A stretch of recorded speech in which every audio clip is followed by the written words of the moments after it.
have your copy yet? Harper Lee's new novel, Go Set a Watchman, is the #1 seller on Amazon. In fact, the Alabama native's second novel may set a record in its first day of sales. WIAT 42 News reporter Paris Shulman is in Lee's hometown of Monroeville, where fans from across the country visited for Harper Lee's big day. Harper Lee is a notoriously private person. She's kind of famous for turning down interviews, not wanting to appear in public. So today I sat down with some people who know her. They're from her hometown, and they shared some stories about the woman that they know as Nell. A midnight release and crowds of people waiting to get their hands on Harper Lee's second book.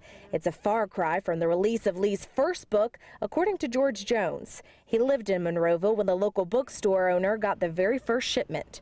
She never bought more than 2 copies of any book other than the Bible. And word got out she had bought 50 copies. And Mr. Lee went to see her. And he said, "Miss Ernestine, I'm afraid, I understand you bought 50 copies of my daughter's book." I said, "Oh, yeah." He said, "I'm afraid you're not going to sell them." But, of course, those books all sold, plus millions more since then. It put Monroeville on the map and made Harper Lee famous, something those who know her say she did not want. She's not a recluse. She just wants her privacy. Both men who grew up and live in Monroeville have plenty of stories about Harper Lee's desire to be left alone. I was a police detective for 36 years, and I would run into her at different places, you know, and the gist of the conversation would be, "Well, how are you today, Miss Lee? How's Miss Nell today?" "Well, I'm fine. What do you want?" She loved to play golf. My wife said ladies in the adjoining fairway would look over there and they'd say, "Hey, Scout." And Nell would say, "Doesn't that just make you want to throw up?"